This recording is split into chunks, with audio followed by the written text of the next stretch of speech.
ሁላችሁንም እንደምን አደራችሁ ብዬ ዝግጅቴን ጀምራለሁ። ጌታ ፈቅዶ እግዚአብሔር ጊዜ ሰጥቶን ክርስትና በኢትዮጵያ የሚለውን 15ኛ ሳምንት ላይ ደርሰናል።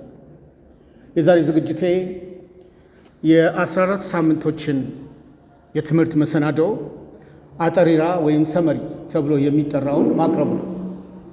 ለዚህ በቂ ምክንያት አለኝ። ያለፉት 14 ሳምንቶችን እንደ አጋጣሚ አልፎ አልፎ በዝግጅቱ ላይ የተገኛችሁ የተሟላ ሀሳብ እንዲኖራችሁ፣ በተጨማሪ ደግሞ ሰዎች ስለሆነን ጊዜው በራቀ ቁጥር እንዘነጋለን። ስለዚህ የእግዚአብሔር የሆነውን ሀሳብ ለማስታወስ ጊዜ ወስዶ ተመልሰን የምናይበትን ሁኔታ ማመቻቸት በጣም ጥሩ ነው። እግዚአብሔር በሰጠኝ ከ40 ዓመታት በላይ በቆየውበት የማስተማር ስራ ውስጥ ከተማሪዎች ጋር የተሳለጠ ስራ መስራት የሚቻለው ሁል ጊዜ ለማስታወስ መምህሩ በሞከረ ቁጥር ነው። ማስታወስ እንዳናስታውስ የሚያደርጉ በርካታ ነገሮች ስላሉ በዙሪያችን፣ ይልቁኑ የጌታ የሆነው ሀሳብ በብዙ ፈተናዎች የተከበበ ስለሆነ ይህንን ሁል ጊዜ እንደ ልማድ አድርገን መስራት ይኖርብናል ብዬ አስባለሁ። ዛሬ በፊታችሁ 15ኛውን ሳምንት ለማቅረብ በፊታችሁ ስገኝ ቀኑ ዛሬ ሰኔ 8 ነው። በፈረንጆቹ ጁላይ 15 ተብሎ ይጠራል እና ዕለቱ በዓለም አቀፍ ደረጃ የአባቶች ቀን ተብሎ ይከበራል እና በአባቶች ቀን የዛሬ ሁለት ዓመት በዚህ ቦታ ላይ የሰበኩትን ስብከት በቴሌግራሙ ላይ አስቀምጫለሁ። ያልተቋረጠ ጥቃት የሚገጥመው ተቋም ቤተሰብ ነው ብዬ እና አባቶችን የሚያከብር ትምህርት አድሻለሁ እና ዛሬ ሰማው ነበር። ለብዙዎች በዛሬ ጠዋት አጋርቻለሁ።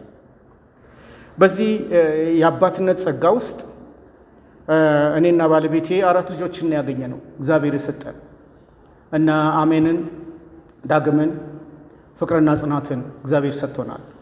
ለእነርሱ አባት ነኝ። ላለፉት 40 ዓመታት በላይ ላስተማርኳቸውም የቀለም ልጆቼ የቀለም አባታቸው ነኝ።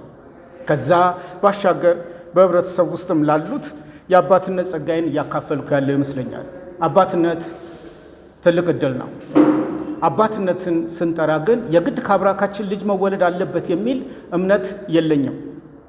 ጸጋችንን የምናካፍላቸው ልጆች እስካሉን ድረስ እና ይሄ ሳምንት ደስ የሚያሰኘኝ አሜንና ሚካኤል ቢንያም ተጋብተው የአሁኑ መክሰኞ ሴት ልጅን አግኝተዋል እና አሜን ሚካኤልን ደግሞ ለአባቶች ቀን እንኳን አደረሰ የምትልበትን እድል አግኝታለች።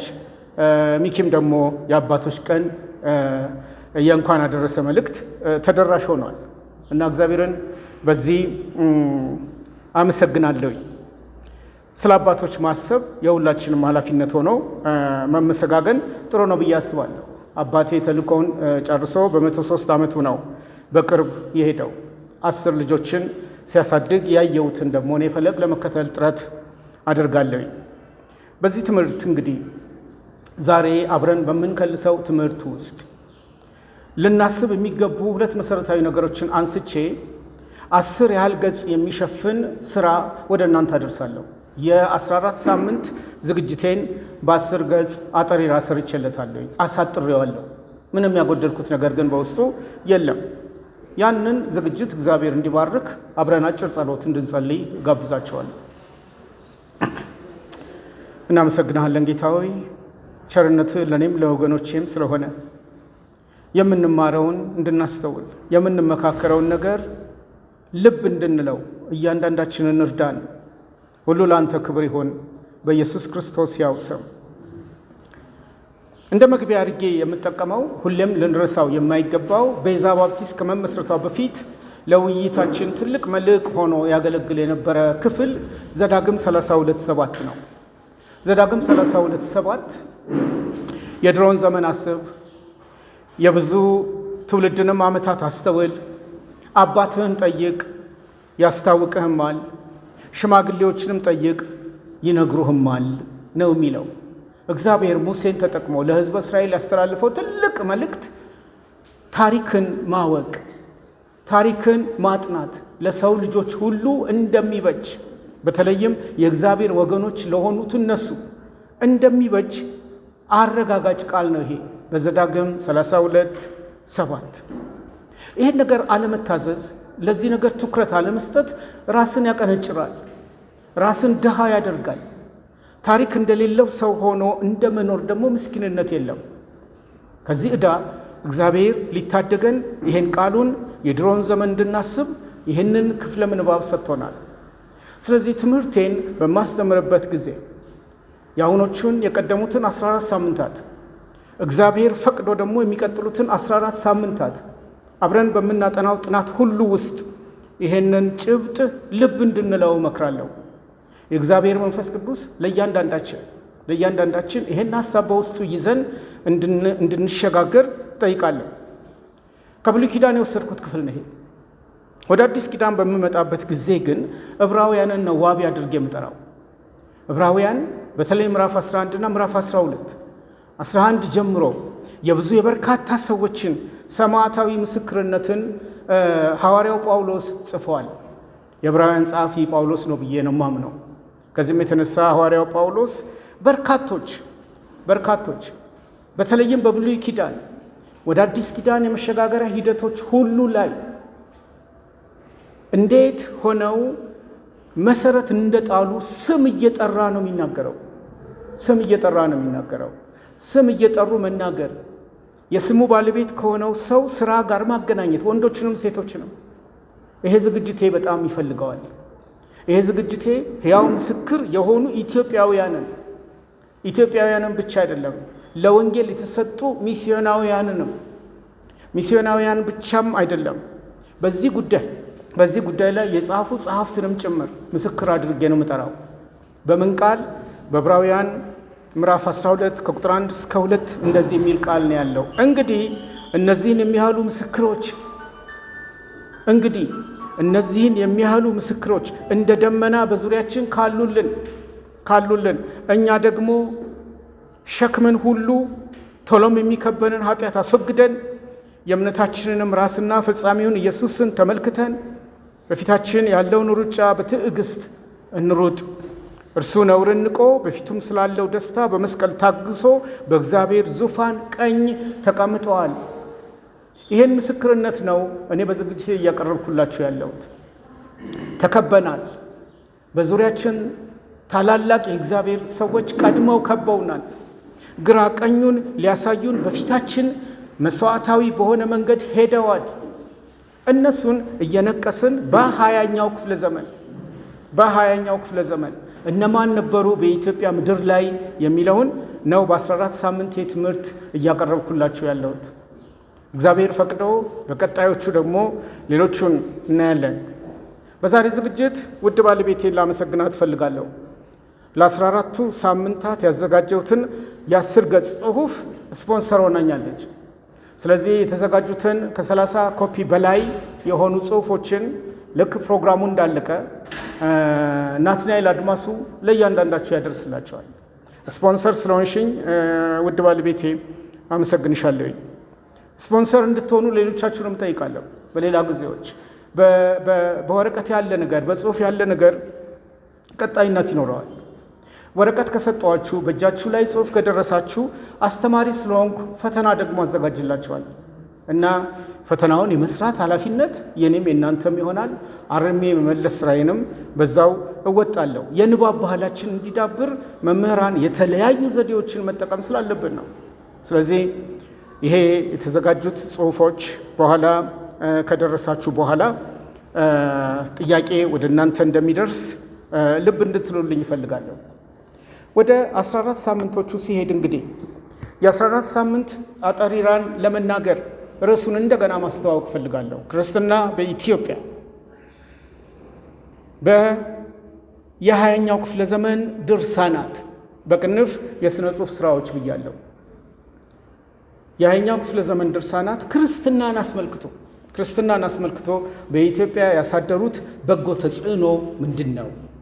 ይሄ ነው እየጠበበ የመጣው ርዕሴ።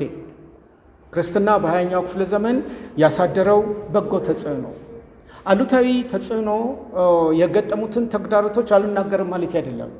የክርስቶስ ሐሳብ ግን በኢትዮጵያ ምድር ላይ ያደገ ሲመጣ ያሳደረው በጎ ተጽዕኖ ምንድን ነው በተለይም በ20ኛው ክፍለ ዘመን። ይህን አብይ ርዕስ አስተካክየዋለሁ ማለት ነው። ስጀምር የዛሬ 15 ሳምንት እንዲያርግ ያልነበረም የጀመርኩት ቦርቀቅ አድርጌ አስፍቼው ነው እና ሳስብ በየሳምንቱ ሳየው አልዘልቅበትም። ስለዚህ መዝለቅ በሚያስችል አቅም ልክ ለመሄድ አጥቤዋለሁ። ያልቀየርኩት ግቦቼን ነው፣ ያልቀየርኩት ግቤን ነው። 5 ግቦች እንዳሉኝ አስቀድሜ ተናግሬያለሁ። እነዚህን 5 ግቦች አልነካዋቸውም። ከ1900 እስከ 2000 ጫፍ ድረስ ባለው ሂደት ውስጥ 5 እርስ በርሳቸው የተገማምዱ ግቦች አሉኝ። እነዛን ግቦች ለማስተናገድ፣ እነዛን ግቦች ለማሳወቅ፣ እነዛን ግቦች ለማሳየት ቅድም እንዳልኳችሁ በዙሪያችን የዕብራውያን መጽሐፍ ከተጻፈ ከ2000 ዓመት በኋላ ሸክማችንን አራግፈን ወደፊት ያለውን ሩጫ ለመሮጥ የሚያስችል አቅም የፈጠሩልን ሰዎች እነማን ናቸው የሚል መሰናዶ ነው ያለኝ። ሳምንት ባቀረብኩት የሼህ ዘካሪያ ጅብሪል ታሪክ ናትናኤል አድማሱ ወዲያው ኤዲት አድርጎ ፖስት ስላደረገው ወደ አሜሪካ ልኬው ነበር ለሲስተር ኮለለች እና የጻፈችልኝ አስደሳች ነገር ነው። እንደዚህ ተፈትፍቶ ልሰማ የምችል አልመሰለኝም ነበረ። ስለ ዘካሪያ ጅብሪል ያስተማርከኝ ነገር ልቤን አርክቶታል፣ እኔ ደግሞ ለሌሎች አጋርቻለሁ የሚል መልእክትን የላከችልኝ። ይሄ ያስደስታል። ሰዎችን ያነሳሁት ልብ እንድትሉልኝ የምፈልገው የማነሳቸው ሰዎች የዕድሜ ተሻጋሪነት አላቸው። 19ኛው ክፍለ ዘመን ላይ ነው አብዛኞቹ የተወለዱት። በ20ኛው ክፍለ ዘመን ላይ ነው ከዚህ ዓለም የወጡት። ለምሳሌ ኦኖሲሞስ ነሲብን አባ ገመችስ በ1842 ነው የተወለደው። 19ኛው ክፍለ ዘመን ነው። ግን ታሪኩ እየተጠናቀቀ የመጣው እስከ 1923 ነው። 20ኛው ክፍለ ዘመን ላይ እግሩ ረግጧል። አስቴር ጋኖ ሳባን በ1866 ነው የተወለደችው። በ1866 የ19ኛው ክፍለ ዘመን መነሻ ነው ያላት። መደምደሚያዋ ግን 1956 ነው። 20ኛው ክፍለ ዘመን ቄስ ባድመ ያለው በ1876 ነው የተወለዱት። የነኩት 19ኛውን ክፍለ ዘመን ነው። የደመደሙት ግን 1965 ነው። 20ኛውን ክፍለ ዘመን አለቃ ታየ ገብረ ማርያም በ1853 ነው የተወለዱት። የረገጡት ግን 1916 ነው። ሼህ ዘካሪያ ጅብሪል 1837 ነው የተወለዱት። ግን ያጠናቀቁት በ1912 ነው። ስለዚህ የ20ኛው ክፍለ ዘመን ድርሳናት ሳነሳላችሁ 19ኛው ክፍለ ዘመን ላይ ቢሻገር የህይወት ገጽታቸው በመውለድና በመሞት ውስጥ ያለው አካሄድ ነው ይህን የሚያሳየው። ስለዚህ የ20ኛውን ክፍለ ዘመን ስራ እየሰራው እንደሆነ ልብ በሉልኝ። እነዚህን ሁሉ ሰዎች ሳነሳላችሁ ደግሞ መሰረት የጣሉት ሰውዬ በ18ኛው ክፍለ ዘመን የነበሩ ሆነው ነው የምታገኟቸው። መሰረት የጣሉት አባ አብርሃም የመጀመሪያውን የአማርኛ መጽሐፍ ቅዱስ ያዘጋጁት። እነዚህ ሰዎች ሁሉ ከመምጣታቸው በፊት በ1742 ነው የተወለዱት፣ በ18ኛው ክፍለ ዘመን። ከዚህ ዓለም የወጡት በ1811 ነው። የአማርኛውን መጽሐፍ ቅዱስ ሰርተው ሲጨርሱ ኢየሩሳሌም ጌታ በተወለደበት ቦታ ሄጄ ብሞት ይሻላል ነው ያሉት። ሄደው ነው ያረፉት፣ እዛው ነው የሞቱት። ታትሞ በዓይናቸው አላዩ። ከዛ በኋላ ያለው ትውልድ ነው ያንን ስራ ያበቃው። ስለዚህ ታሪክን ስናጠና ተያያዥ ነገሮች ያሉበት እውነት እንደሆነ እንድትረዱልኝ ይፈልጋለሁ። 5ቱ ግቦቼ እነማን ነበሩ? 14 ሳምንቶችን ስንቀጥል በዚህ ሂደት ውስጥ እንደ ግብ የወሰድኳቸውን 5 ጉዳዮች ሁሌም ልብ እንድትሉ ትፈልጋለሁ። አንደኛው ግቤ እኔም እናንተም የታሪክ ባለቤት እግዚአብሔር መሆኑን መረዳት መቻል ነው። የታሪክ ባለቤት እግዚአብሔር ነው። የታሪክ ፈጣሪ እግዚአብሔር ነው። የታሪክ አሰሪ እግዚአብሔር ነው። የታሪክ ባለቤት በሆነው በእግዚአብሔር ማናችንም ጣልቃ ገብተን መንገዱን እንደዚህ አድርግልን፣ መንገዱን እንደዚህ አስተካክልልን ልንለው አንችልም። እሱ የታሪክ ባለቤት ነውና ታሪክን በአግባቡ ያፈሳዋል። በዛ ውስጥ አንድም ጊዜ የነቁጥ ያህል የባለቤትነት መብትን ለሰው ልጆች እግዚአብሔር አላጋራም። አቅመኛው እሱ ስለሆነ የታሪክ ባለቤት ሆኖ ራሱን የሚጠራ እግዚአብሔር ብቻ ስለሆነ፣ ይሄ ሲሆን ትምክት የለም። ይሄ ሲሆን ትዕቢት የለም። ይሄ ሲሆን እኛ የታሪክ ባለቤቶች ነን ብለን የምንኮፈስበት ምንም ነገር የለንም። ምንም ነገር የለንም። ባፕቲስቶች ሆነን ኮራ ብንል ግን የመኩራታችን መለኪያ እግዚአብሔር የታሪክ ባለቤት መሆኑን ስናስብ ብቻ ነው። አለበለዚያ ሰዋዊ ነው የሚሆነው። የመጀመሪያው ግቤ ይሄና ይሄ ብቻ ነው። ሁለተኛውስ ግብ እግዚአብሔር የታሪክ ባለቤት ሆኖ ሳለ ታሪክን በራሱ እየሰራው አልቀጠለም። የታሪክ ሰሪዎችን የሰው ልጆችን የስራው ተጋሪ ያደረገ ይሄ ተአምራዊው ሁለተኛው ነጥብ ነው። እሱ በብቻው የታሪክ ባለቤት ሆኖ ስራውን ሰርቶ ማጠናቀቅ ሲችል፣ ይሄ ታሪክ ግን እኛም በመጠቀም ወደፊት ይራመድ ዘንድ እግዚአብሔር ይሄን ዲዛይን አወጣ፣ እኛም ከስራው ጋር ተባባሪዎች እንድንሆን። ስለዚህ በዚህ የስራ ተባባሪ ውስጥ እግዚአብሔር ማንን ወሰደ? ኢትዮጵያን። በዓለም ላይ በርካታ ሀገሮች አሉ። ነገር ግን እነዚህ በርካታ ሀገሮች በወንጌል ስርጭት አቅም የክርስቶስ ስራ ወደ እነሱ ደርሶ የዚህ ተጋሪ እንዲሆኑ ተጠቅሞባቸዋል። ከተጠቀመባቸው ህዝቦች መካከል ኢትዮጵያ እንደ ህዝብ አንዷ ሀገር ናት። እኔ ኢትዮጵያዊ ነኝ። ሁላችን ኢትዮጵያውያን ነን። በዚህ ያለን ደግሞ በክርስቶስ ዳግም በመወለድ የእግዚአብሔርን ሐሳብ የተረዳን የእርሱ ልጆች ነን። ከዚህም የተነሳ ሁለተኛው ነጥብ የታሪክ ባለቤት የሆነው እሱ ይህን ህዝብ መጠቀም መቻሉ ነው። ከዚህም የተነሳ ነው ኢትዮጵያ ላይ ያተኮሩ መሰረታዊ ነገሮችን የማነሳው። ግቤ እሱ ነው። የታሪክ ባለቤት እግዚአብሔር ነው። የታሪክ ባለቤት ይሆን እግዚአብሔር የሥራው ተባባሪ እንድንሆን እንደ ህዝብ ኢትዮጵያን አካቷታል።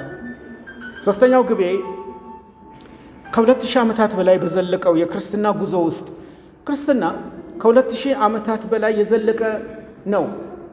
አሁን በእኛ አቆጣጠር 2017 ላይ ነው ያለነው። እንደ አውሮፓውያን አቆጣጠር 2025 ላይ ነው ያለነው። ከ2000 ዓመታት በላይ የዘለቀ እምነት እንዴት ሊኖር ቻለ ብሎ ማሰብ ራሱ አስገራሚ ነው። ትውልድ እየተሳሰረ በዚህ እምነት ውስጥ ራሱን እያገኘ እንዲኖር እግዚአብሔር የሰራው ስራ ሕያው መሆኑን የምናረጋግጠው ከዚህም አኳያ ነው። ሃይማኖቶች በእድሜ ስለሸመገሉ ሽምግልናቸው ያጸናቸዋል ማለት ግን አይደለም። የክርስትና ባህሪው ግን በክርስቶስ የመስቀል ስራ የጀመረ በትንሣኤው የተገለጠ ብቸኛ መንገድ እሱ ብቻ፣ ብቸኛ አዳኝ እሱ ብቻ፣ ብቸኛ እውነት እሱ ብቻ ሆኖ የመጣ ስለሆነ ወደ የሚቀጥሉትንም 2000 ዓመት በዚሁ አይነት መንገድ ነው የሚቀጥለው።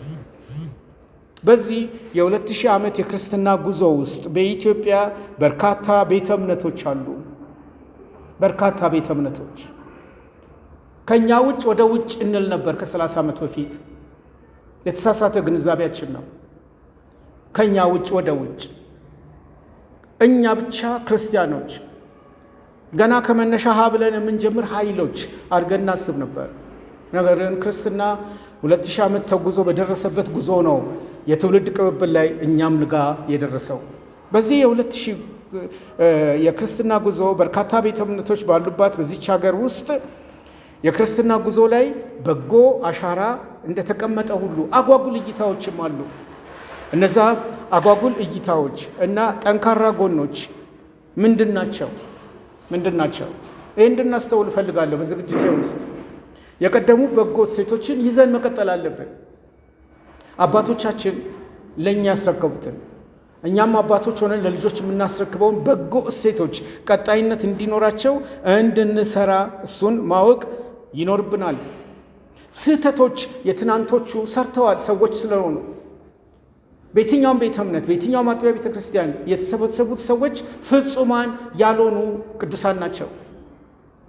እንከን አልባ የሆነ አጥቢያ ቤተ ክርስቲያን በምድር ላይ ከኖረ ያ ቤተ ክርስቲያን ሐሰተኛ ቤተ ክርስቲያን ነው። በሰው ድካም ውስጥ እግዚአብሔር ፍጹማን ያልሆነውን እኛን ቅዱሳን ብሎ እየሰራ ባኖረን ሂደት ውስጥ ከሰውነታችን ከአዳም ውድቀታችን የተነሳ ክፍተቶች ይኖራሉ። እነዛን ክፍተቶች ከትናንት ታሪካችን አይተን ያን ስህተት ላለመድገም እንድንማር ነው የኔ ዝግጅት። ስለዚህ ግለሰቦችንም ሆነ ጥቅል ሀሳቦችን አንስቼ ሳሳይ በእነዛ ሰዎች ህይወት ውስጥ ጥንካሬያቸውን ብቻ አይደለም ደካማ ጎናቸውን ፈልቅቄ ለማውጣት በመጠኑ ጥረት አደርጋለሁ። ያም ደግሞ መማሪያችን ስለሆነ ነው። በዚህ የክለሳ ዝግጅቴ አራተኛው ግቤ፣ ሶስቱን ያልተረዳችሁት ከሆነ እንድጠይቁኝ አመቻቻለሁ። አራተኛው የዝግጅቴ ግብ ርዕሴን ባለበት መጠበቅ ነው። ቤተ ክርስቲያን በክርስቶስ በመታመን የጸኑ ሰዎች ተሰባስበው በህብረት ህገ ቤተ ክርስቲያንን በወጉ የሚጠብቁበት ማህበር ነው። ህገ ቤተ ክርስቲያንን በወጉ የሚጠብቁበት ማህበር፣ መደዴ ማህበር አይደለም።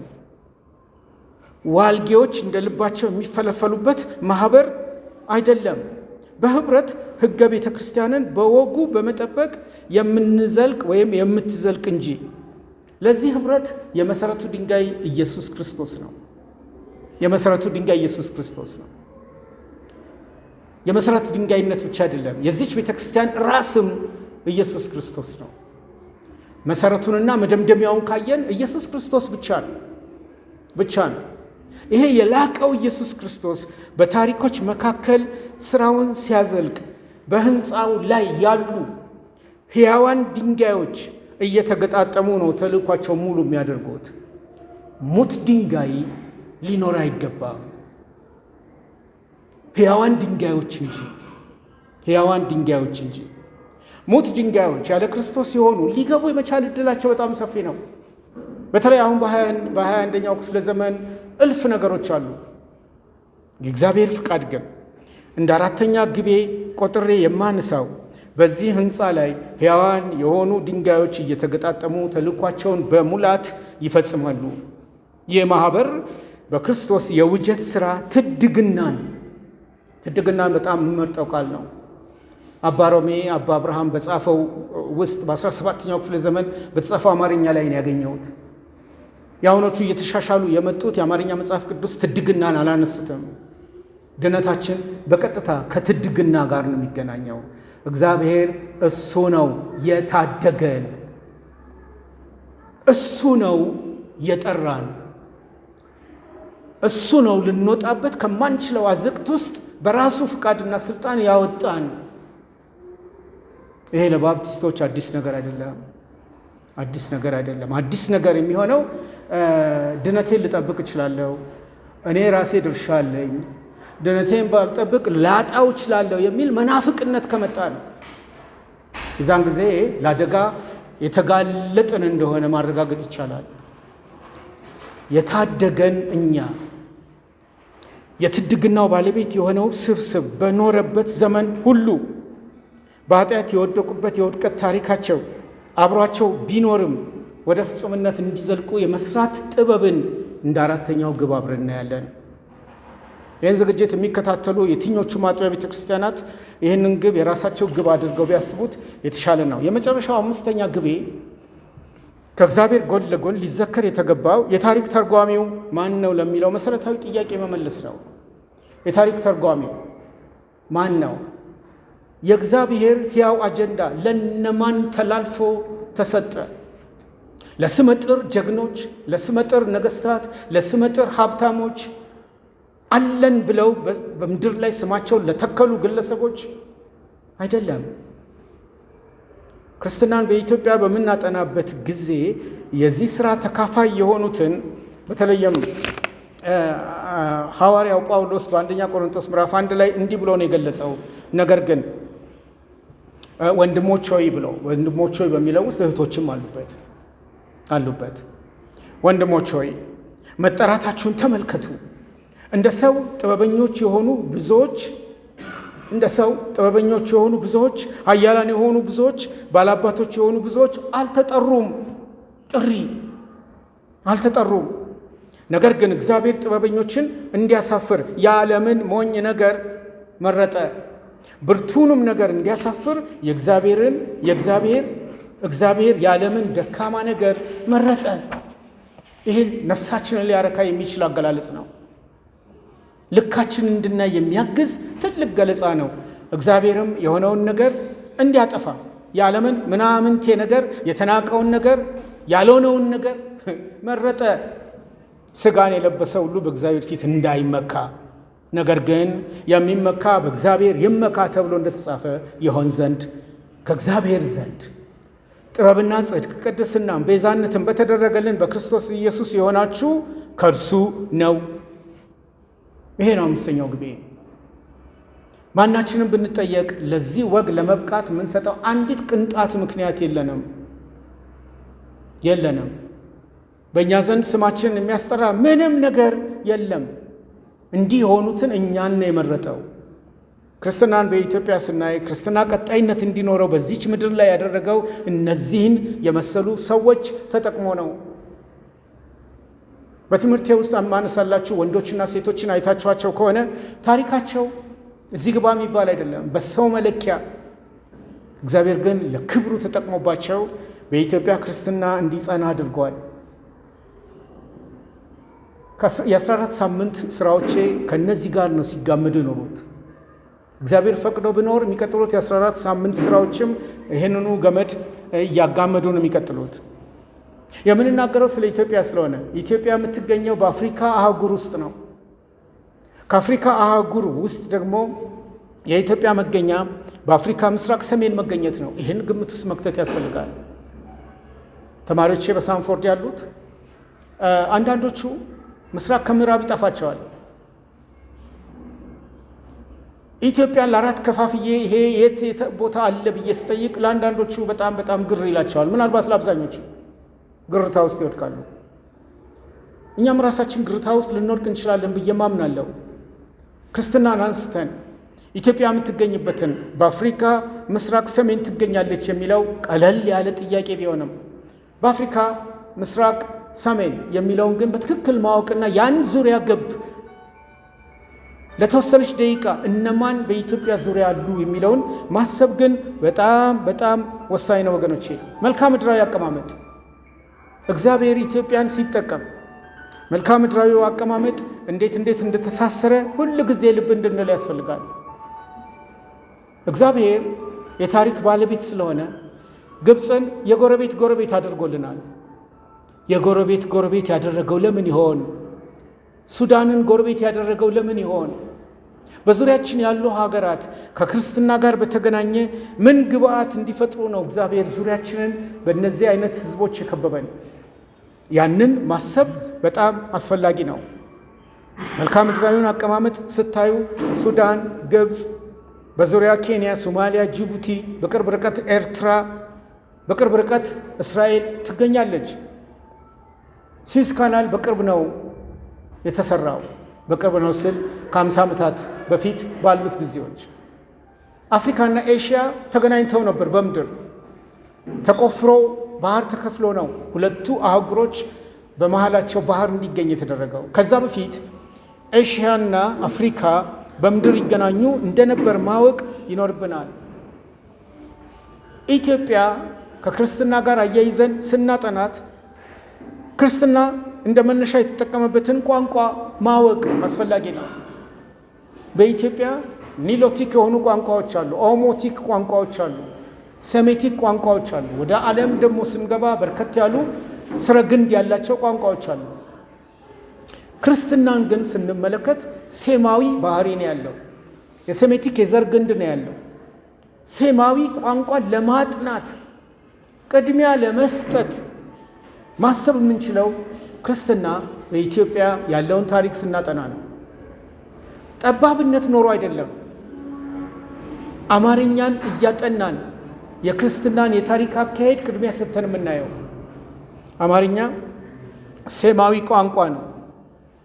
አማርኛ ብቻ አይደለም፣ ትግርኛም ቢሆን፣ ትግረም ቢሆን፣ ግዕዝም ቢሆን፣ አረብኛም ቢሆን፣ ጉራጊኛም ቢሆን፣ ዕብራይስጥም ቢሆን የሕዝበ እስራኤል ቋንቋ የጋራ ነገር አላቸው፣ ሴሜቲክ ቋንቋዎች ስለሆኑ።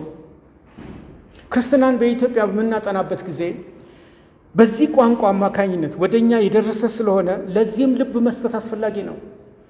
እግዚአብሔር የተጠቀመበትን የቋንቋ አካሄድ ጭምር።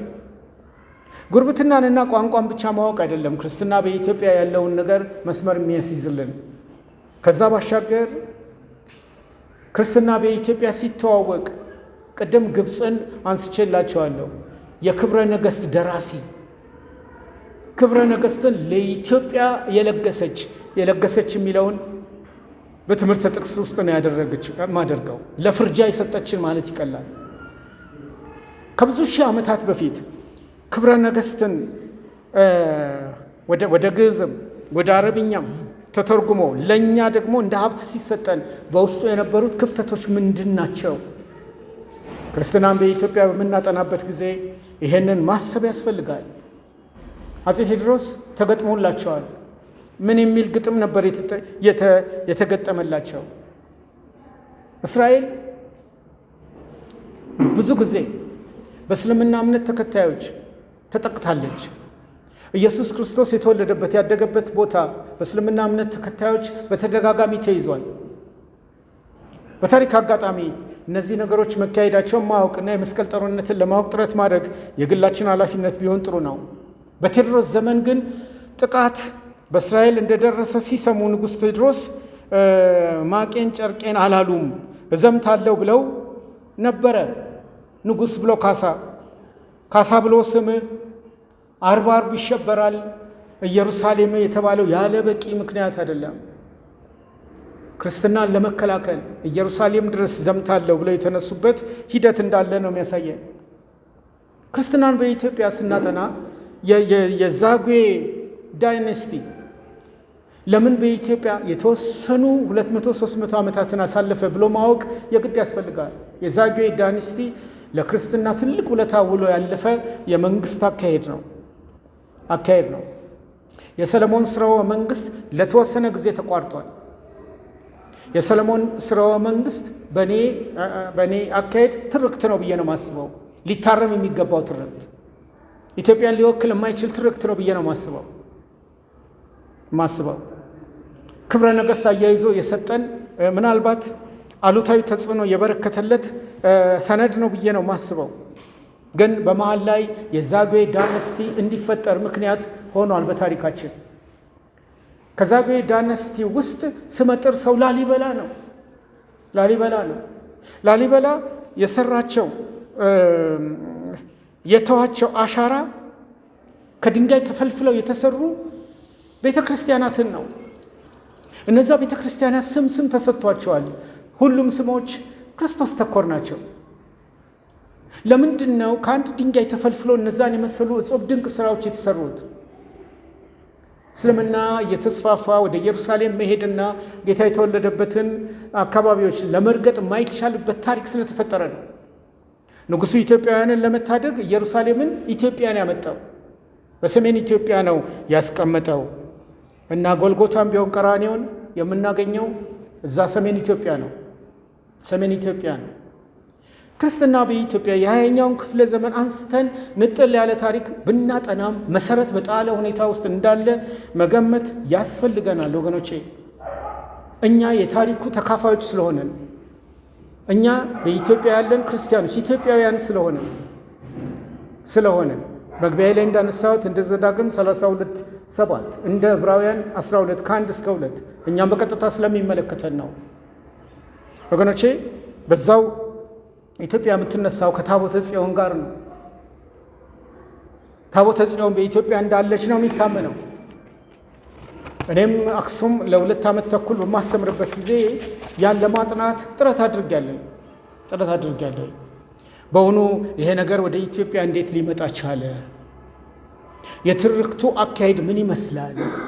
ያ የተወው አሻራ በ20ኛው ክፍለ ዘመን ላለችዋ የክርስቶስ ቤተ ክርስቲያን ምን አወንታዊና አሉታዊ ተጽዕኖ አሳደረ? እናንተ በቤት ስራነት የምታጠኑት ጥናት ነው። ግን በዝርዝር በትምህርቴ ውስጥ እንዳስቀመጥኩት እንዳትረሱ። በዝግጅቴ ውስጥ አስቀምጫለሁ። ይሄንን ጠርጥር ከገንፎም ውስጥ አለ ስንጥር ብያለሁ። ያገኘነውን ሁሉ አግበስብሶ መዋጥ አይቻልም። ያቺ ስንጥር ገንፎ ውስጥ ከተገኘች ላንቃችንን በጥሳ ትገባለች፣ እንሸኛለን። እድሜያችን እንዲረዝም የታሪክ ባለቤት የሆነው እግዚአብሔር የሰጠንን ዕድሎች መጠቀም አለብን። ኢትዮጵያን አንስቼ ስናገር ኢትዮጵያ የአፍሪካ አንዱ ሀገር ናት። ክርስትና እያበበ እየፈካ ሲመጣ የተጠቀመባቸው ሰዎች እግዚአብሔር የተጠቀመባቸው ሰዎች ኢየሱስ ክርስቶስ የጠራቸው ቀዳሚ ሰዎች አፍሪካውያን ነበሩ። እንግዲህ በአፍሪካውያን እንኩራራ ማለት አይደለም። አምስተኛው ግቤን ነው ማነሳው። ጨለማው ዓለም የሚባለው የአፍሪካ ምድር። ጁዲ ኮሊንስ ወደ ኢትዮጵያ ሚስዮናዊ ሆና ስትመጣ ከዴንተን ጋር እንዴት ወደ ጨለማው ዓለም ትሄዳላችሁ ብሎ ያ ካፒቴን እንደተሳለቀ ያኔም በጨለማው ዓለም ውስጥ ያለች አህጉር ናት። ግን ጨለማ በተባለው ዓለም ውስጥ ግን እግዚአብሔር በስራ ላይ ነበር። ስለዚህ በአንደኛው፣ በሁለተኛው፣ በሶስተኛው፣ በአራተኛው ክፍለ ዘመን አፍሪካውያን ናቸው ይመሩ የነበሩት ክርስትናን። ለዚህ ነው ቀለሚንጦስ ዘእስክንድሪያን ያነሳሁት። ቀለሚንጦስ ዘእስክንድሪያ ኢየሱስ ክርስቶስ እውነተኛ አምላክ መሆኑን ያስተማረ ሰው፣ ኢየሱስ ክርስቶስ እውነተኛ አምላክ ነው ያለ፣ ያ ብቻ አይደለም፣ በትክክል ሰው መሆኑን ያስተማረ፣ ሕያው የሆነ የእግዚአብሔር ቃልና የሰው ልጆች አዳኝ ኢየሱስ ነው ያለ ቀለሚንጦስ ነው። ቀለሚንጦስ ነው። ዝርዝሩን በሰጠዋችሁ ሰነድ ውስጥ ታገኙታላችሁ። ሌላው አፍሪካዊ ኦሪገን ነው። ኦሪገን በማቴዎስ ወንጌል ላይ ትኩረት ሰጥቶ በነፃ የተቀበላችሁትን በነፃ ስጡ የሚል አገልጋይ ነው። አሁን ማነሳላችሁ ከ1700 ዓመት በፊት ስለነበሩት በአፍሪካ ምድር ላይ እግዚአብሔር ስለሰጠን ሰዎች ነው። እግዚአብሔር ሲጠራ ማስታጠቅ አብሮ ይችላል። እግዚአብሔር ሲጠራ አቅምን ጭምር አብሮ ለጠራቸው መስጠት ይችላል፣ ያለ ዘር ያለ ቀለም ልዩነት። ሌላው ተርቱሊያን ነው። ጠርቱሊያን ተብሎ ይጠራል ባበሾቹ። ተርቱሊያን ሥላሴ የሚለውን ቃል የፈጠረልን ነው። ከላቲን ወስዶ ትሪኒቲ የሚለውን ቃል ለመጀመሪያ ጊዜ የተጠቀመ ሰው ነው ተርቱሊያን። ወደ 31 የሚደርሱ መጽሐፍትን የጻፈው ከስህተት ትምህርት መጠበቅ የክርስትና ስነ ምግባር ነው ያለ ሰው ነው። የስህተት ትምህርት ብርቅ አይደለም። በ21ኛው ክፍለ ዘመን እንደ አሸን ፈላብን ብለን ማቄን ጨርቄን የምንልበት ጉዳይ አይደለም። ያኔም ነበር። ምናልባት ህዝብ ቁጥሩ እየጨመረ ሲመጣ የሱም ቁጥር እየጨመረ ነው የሚመጣው። ቤተ ክርስቲያን ግን ንጽህናዋን መጠበቅ አለባት።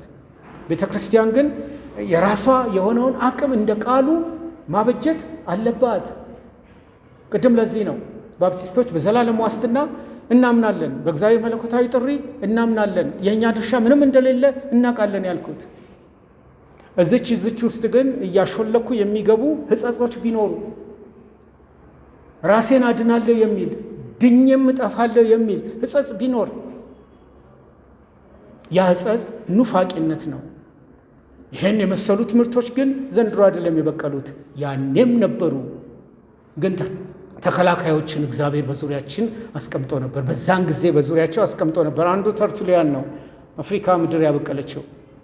ሲብሪያንም ሌላው አፍሪካዊ ሰው ነው፣ ስለ ትውፊት የተናገረ። በትውፊት ላይ ዝግብ እንዳይኖረን ብዬ ሰፋ ያለ ሽፋን በዝግጅት ሰጥቻለሁ። ትውፊት ምንም ከኛ ጋር ምን አገናኘው የሚል አቋም አንድ ወቅት እኔም ነበረኝ። ነገር ግን ትውፊት በጣም በጣም መሰረት ጣይ ነው። የክርስቶስ ቤተ ክርስቲያን በቀጣይነት እንድትዘልቅ ማጥራት ነው የኔ ኃላፊነት። ትርክቶችን፣ አሉታዊ ተጽዕኖ የሚያሳድሩትን ውሸት የሆኑትን አስወግደን አንድደን ወደዛ ጥለን እውነት በሆኑትና ሊጠቅሙ በሚችሉት ላይ ማተኮር አስፈላጊ ነው እና ሲብሪያን ነው እውነተኛው የቅዱሳት መጽሐፍ ትርጓሜና ዶግማ የሚገኘው በእውነተኛው ቤተ ክርስቲያን ብቻ ነው። የቤተ ክርስቲያን ትውፊት ርቱ የሆነው የአበው እምነት እንዳይበረዝ ይጠብቃል ያለው ልክ ነው። ያለፉትን 2000 ዓመቶች አባቶችና እናቶች ምንድነው ሰጥተውን ያለፉት? እኔ ዘንድሮ ነው ያለሁት፣ ቀጥዬ አልፋለሁ። ዘንድሮ ለምናገረው ንግግሬ ግን አባቶችን ጠይቅ፣ ሽማግሌዎችን ጠይቅ ያለውን የሙሴን ምክር ምታዘዝ ከሆነ ትውፊቱ በየነገራቱ የሰጠንን ያስተምሮ ትርጓሜ ሳይቀር ለማየት እድል አግኝቻለሁ እና በትምህርቶቼ ውስጥ የተለያዩ ግለሰቦችን ሳነሳ ልብ ብላችሁ ከሆነ ከትውፊት ጋር አንዳንዶቹን አገናኝቻለሁ። ሊያስኬድ ከሚችል ትውፊት ጋር እሱ ሙሉ ያደርገዋል፣ ክፍተቱን ይዘጋዋል። እንደ መጨረሻ የምወስደው ሰው አውግስጢኖስ ነው። የካልቪኒስት አስተሳሰብ ዘንድሮ የመጣ እየመሰላቸው የሚቀውጡ የፌስቡክ ወዳጆች አሉኝ፣ ያዙኝ ልቀቁኝ የሚሉ እንዴት እግዚአብሔር አስቀድሞ ይጠራል? እንዴት እግዚአብሔር አስቀድሞ ይወስናል? እንዴት እግዚአብሔር ብለው ከእግዚአብሔር ጋር ሊሞግቱ የሚችሉ ከኔና ከኔ ቢጤዎች ጋር ራሳቸውን ሊያገናኙ ይሞክራሉ። የኔ መልስ እኔን ተውኝ፣ እግዚአብሔርን ጠበቅ አድርጋችሁ ያዙ የሚል ብቻ ነው። ከእግዚአብሔር ጋር እንዲስማሙ ነው መክረው። አውግስጢኖስ ግን ቀዳሚው ሰው ነው በዚህ እውነት። በአራተኛው ክፍለ ዘመን የነበረ 5 መሰረታዊ ጭብጦች ላይ ያተኮረ በትምህርቱ ሁሉ በኩይ ባህሪና ምንጩ ላይ የተናገረ ብርቱ ሰው እሱ ነው። ዛሬም እኛ ደፍረን አንዳንድ አንናገርም። በኩይ ባህሪና ምንጩ ላይ የቤተ ክርስቲያን ባህሪ ምን መሆን አለበት ብሎ ግሩም ትምህርት የጻፈ ያስተማረ እሱ ነው። የአዳም ኃጢአት ጥልቀቱ ምን ያህል እንደነበረ የገለጠ ሰው እሱ ነው። ኃጢአት እንደው ዝም ብሎ ሽርፍራፊ ነገር አይደለም። ስንዋሽ፣ ስንሰርቅ ወይም ስናማ ብቅ የሚልብን ጉዳይ አይደለም። ከእግዚአብሔር መገንጠል ነው፣ መለየት ነው፣ ከዲያብሎስ እኩል አቅም ማግኘት ነው። ከዛ ጥልቅ ምንነት ውስጥ እግዚአብሔር እንዴት የሰው ልጆችን እንዳወጣ ማየትና የአዳም ኃጢአት ጥልቀትን የገለጸ የእግዚአብሔር ሰው እሱ ነው። ጥልቅ ነው። እሱን ስንረዳ በጣም ትሁት እንሆናለን እኛ ልካችንን ስለምናውቅ። አለበለዚያ ፋኑ ነው የሚያሰኘው፣ መፋነን የትም አያደርሰው። አራተኛው የእግዚአብሔር ጸጋና የሰው ፍቃድን የገለጸ እሱ ነው። የሰው ፍቃድ ለየትኛው ጉዳይ? የሰው ፍቃድ የሚታጣው ለየትኛው ጉዳይ ላይ? ቅድመ ዕጣ ላይ ያተኮሩ ትምህርቶች እሱ ናቸው። ፕሪዴስቲኔሽን ማለት ነው። እነዚህ ከአፍሪካ ምድር የተገኙ እንቁዎች ናቸው። እነዚህ እንቁዎች ብቻ ያኔ ኖረው አልቆመም። በ5ኛው፣ በ6ኛው፣ በ17ኛው፣ በ18ኛው፣ በ20ኛው ክፍለ ዘመንም እነዚህን የመሰሉ እንቁዎች ኢትዮጵያ አላት፣ አፍሪካ። እሱን ነው እኔ ለማስተማር ሞክረው። ከዛ ውስጥ ራሳችንን መፈተሽ እና እኔ ምን አድርጌ ልለፍ ወደሚለው መምጣት እና ወገኖቼ፣ ትውፊት ክርስትናና ኢትዮጵያን አብረን ስናይ ባህል ኑሮ ነው ማለቴን እንዳትረሱብኝ። ባህል ኑሯችን ነው። ባህል ኑሮ ነው፣ ማንነት ነው። አኗኗራችን የተቀየሰበት ወይም ምናልባት አኗኗራችን የሚጠፋበትም መንገድ ከባህል ጋር ይገናኛል። አስተሳሰባችን የለዘበበት ወይም የከረረበት ከባህል ጋር ይገናኛል። የነገ እይታችን ግልጽ ያለበት ወይም የደበዘዘበት የውጤቱ የመነሻ ስፍራ ከባህላችን ጋር ይገናኛል። ኢትዮጵያ ባህል ያላት ሀገር ናት ብለን ስንል ቀላል ነገር አይደለም እያልን ያለ ነው። ስለ ማንነት ነው የምንናገረው። አስተሳሰባችን ስለተቀረጸበት ፍሬምወርክ ነው የምናወራው። ባህልን አለቃ ኪዳነ ወልድ ክፍሌ ሲተረጉሙት ልማድ፣ ትምህርት፣ ወግ፣ ታሪክ፣ ሃይማኖት፣ ስርዓት ከጥንት ካበው ሲያያዝ ሲወድ ሲዋረድ ቃል በቃል ሲነገር የመጣ የሚል ነው። ሰይፈ ሽፈራ ውሃ ቢሰጠኝ በስንት እጁ በወደድኩ። ገጽ 396 ላይ ይገኛል ይሄ ትርጓሜ። ገጽ 396 በእጅ ኑሮ ነው እንዴ? እግዚአብሔር ይስጥልኝ። እስክለምን ነው ለካ ይጠብቀኝ ብሮድሬን። እግዚአብሔር ያክብርልኝ። ይሄ ፍቺ ቀላል ፍቺ አይደለም። ለባህል የተሰጠ ትክክለኛ ትርጉም ነው ብዬ ነው ማምነው። እናንተ መጽሐፉን አግኝታችሁ ምናልባት ቤተ መጽሐፍታችን ካላት ከዛ ማየት ይቻላል። ትውፊት ከትውልድ ወደ ትውልድ የሚተላለፍ ምሳሌያዊ ንግግሮች ከታሪክ ጋር ማጣጣም መቻልን ያመጣል። ቀጥሎ አባባሎችን ከንግግር ጋር ማዋዛትን ይዞ ይመጣል። ተረቶችን ለማመሳከሪያና ለማስተማሪያ ማደረጀትን ይዞ ይመጣል። ታሪክን በመፈተሽ መነሻና መጠቅለያውን ምክንያታዊ እንድናደርግ ያደርጋል።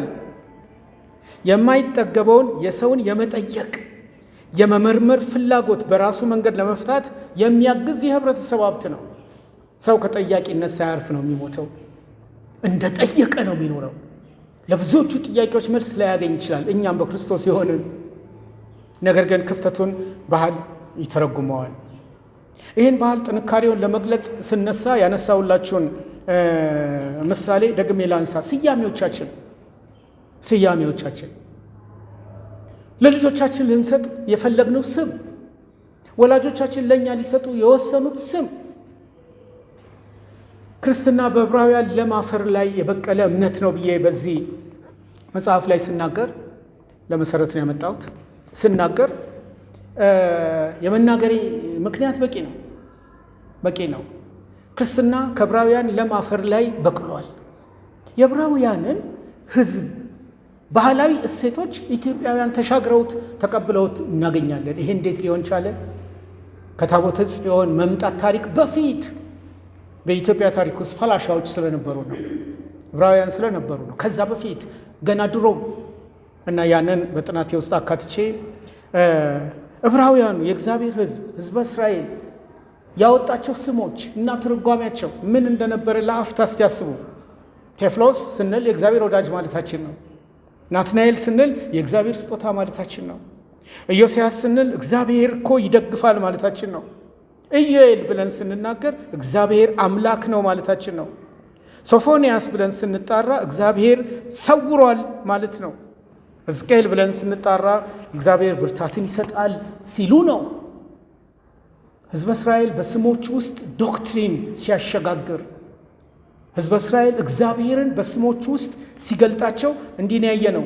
ሆሴ እግዚአብሔር ያድናል ማለት ነው። አልዓዛር እግዚአብሔር ረድቷል ማለት ነው። ኢያሱ እግዚአብሔር አዳኝ ነው ማለት ነው።